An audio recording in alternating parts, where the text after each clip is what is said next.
এই ফোনটা পারফরমেন্সের দিক থেকে কিছুটা পিছিয়ে থাকে, ক্যামেরার দিক থেকেও পিছিয়ে থাকে।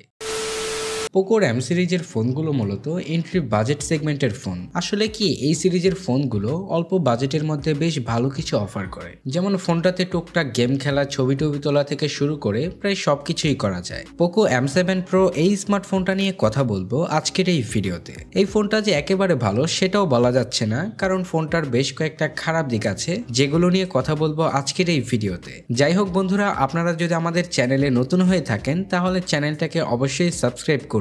আর তাছাড়া এই ফোনটাকে যদি আপনারা কিনতে চান তাহলে এই ভিডিওটা অবশ্যই দেখবেন, কারণ এই ভিডিওতে মূলত আমরা এই ফোনটার সম্পর্কে বিস্তারিত কথা বলবো, এর ভালো মন্দ খারাপ দিক প্রায় সবকিছু নিয়েই কথা বলবো। তো বন্ধুরা চলুন শুরু করা যাক আজকের এই ভিডিওটি।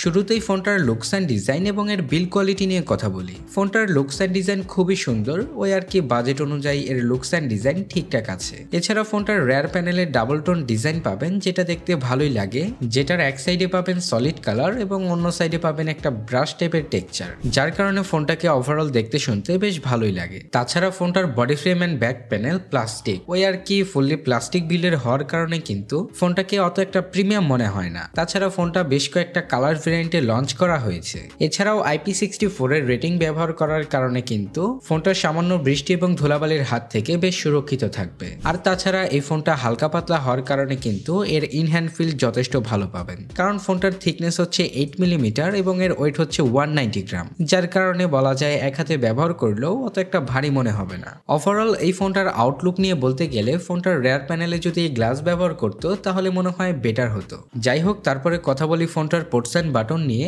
ফোনটার রাইট সাইডটিতে পাবেন পাওয়ার বাটন এবং ভলিউম রকার, এবং বটম সাইডটিতে পাবেন speaker grill, USB Type-C charger port, microphone এবং সিম ট্রে, যেখানে দুইটা সিম কার্ড ব্যবহার করতে পারবেন। তাছাড়া টপ সাইডটিতে পাবেন সেকেন্ডারি স্পিকার গ্রিল, আয়ার ব্লাস্টার এবং নয়েজ ক্যান্সেলেশন মাইক্রোফোন। তাছাড়াও পাবেন 3.5mm হেডফোন জ্যাক। ভালো ব্যাপার হলো ফোনটাতে কিন্তু প্রয়োজনীয় সকল পোর্টস অ্যান্ড বাটনই রয়েছে। তাছাড়া ফোনটাকে আনলক করার জন্য ফোনটাতে পাবেন ইন ডিসপ্লে ফিঙ্গারপ্রিন্ট স্ক্যানার, যার আনলক স্পিড যথেষ্ট ফাস্ট এবং অ্যাকুরেট। তাছাড়া ফোনটাতে যে ডিসপ্লেটা ব্যবহার করেছে এটা আসলে ভালোই। ফোনটাতে রয়েছে 6.67 ইঞ্চির 120 Hz LTPO AMOLED ডিসপ্লে, যাতে ব্রাইটনেস হিসেবে পাবেন 2100 নিটস পিক ব্রাইটনেস, সাথে পাবেন 395 ppi ডেনসিটি। তাছাড়া ভালো ব্যাপার হলো ডিসপ্লেটাকে প্রোটেকশন করছে কর্নিং গরিলা গ্লাস 5। তাছাড়াও ফোনটাতে পাবেন HDR10+ এর সাপোর্ট, ডলবি ভিশনের সাপোর্ট, যার কারণে ফোনটা থেকে মাল্টিমিডিয়া কনজাম্পশনে যথেষ্ট ভালো পারফরমেন্স পাবেন। তাছাড়া এর চিন ভেজেল মোটামুটি ন্যারোই বলা যায়, যার কারণে ইমার্সিভ একটা ভিউ পাবেন। তাছাড়া এর আউটডোর ভিজিবিলিটি নিয়ে বলতে গেলে এটা ইনডোর আউটডোরে সবখানেই বেশ ভালোভাবে ভিজিবল থাকতে পারে। যাই হোক, তারপরে কথা বলি ফোনটার পারফরমেন্স সেকশন নিয়ে। আসলে এই ফোনটা পারফরমেন্সের ক্ষেত্রে কিছুটা পিছিয়ে থাকে। ফোনটাতে চিপসেট হিসেবে থাকছে MediaTek Dimensity 7025 Ultra এই চিপসেটটা। এটা 6 ন্যানোমিটার ফেব্রিকেশন বিল্ডের তৈরি। তাছাড়া ফোনটাকে দুইটা ভেরিয়েন্টে লঞ্চ করা হয়েছে, 8GB 256GB এবং 6GB 128GB, যাদের র্যাম টাইপ হচ্ছে LPDDR4X এবং স্টোরেজ টাইপ হচ্ছে UFS 2.2, যার কারণে বলা যায় ফোনটা থেকে আপনারা day to day regular basis যে কাজগুলো আছে এগুলো বেশি স্মুথলি করতে পারবেন। আসলে এই ফোনটা কিন্তু গেমিং এর জন্য নয়, এই ফোনটা থেকে আপনারা টুকটাক গেমিং করতে পারবেন, ধরেন যে 20 থেকে 30 মিনিট এরকম সময়ের জন্য আর কি ফোনটাতে গেমিং টেমিং করতে পারবেন। আর যদি আপনি ভেবে থাকেন যে গেমিং করার জন্য এই ফোনটাকে আপনি কিনবেন তাহলে আপনার চিন্তা ভুল, কারণ ফোনটার চিপসেটটা কিন্তু অতটাও পাওয়ারফুল নয়। যাই হোক, ওভারঅল ফোনটার পারফরমেন্স নিয়ে যদি বলতে যাই, এই ফোনটা থেকে আর কি আপনারা day to day regular basis কাজগুলো মোটামুটি ভালোই হ্যান্ডেল করতে পারবেন। তাছাড়া এই ফোনটাকে পাওয়ার আপ করার জন্য ফোনটাতে পাবেন 5110 mAh এর ব্যাটারি এবং 45 ওয়াটের চার্জার। ফোনটা থেকে আপনারা মোটামুটি একদিনের মতো ব্যাটারি ব্যাকআপ পেয়ে যাবেন। তারপরে ফোনটার অপারেটিং সিস্টেম নিয়ে কথা বলি। ফোনটার অপারেটিং সিস্টেম হিসেবে থাকছে Android 14 এবং ব্যাকএন্ডে পাবেন HyperOS।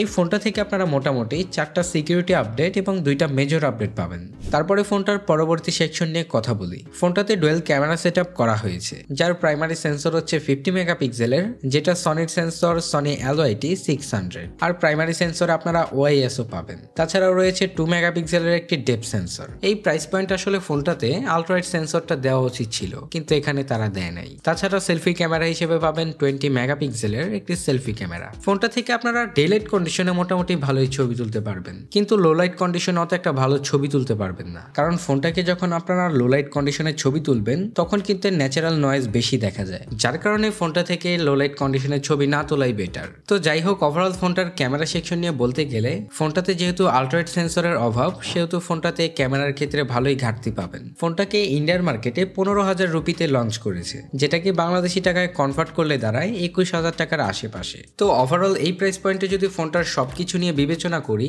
এই ফোনটা পারফরমেন্সের দিক থেকে কিছুটা পিছিয়ে থাকে, ক্যামেরার দিক থেকেও পিছিয়ে থাকে। তো বন্ধুরা, আজকের ভিডিওটা এখানেই শেষ করছি। ভিডিওটা কেমন লেগেছে অবশ্যই কমেন্ট করে জানাবেন, আর তাছাড়া ভিডিওটা ভালো লেগে থাকলে লাইক, কমেন্ট, শেয়ার, সাবস্ক্রাইব করে আমাদের পাশেই থাকবেন। দেখা হচ্ছে পরবর্তী কোনো নতুন ভিডিওতে।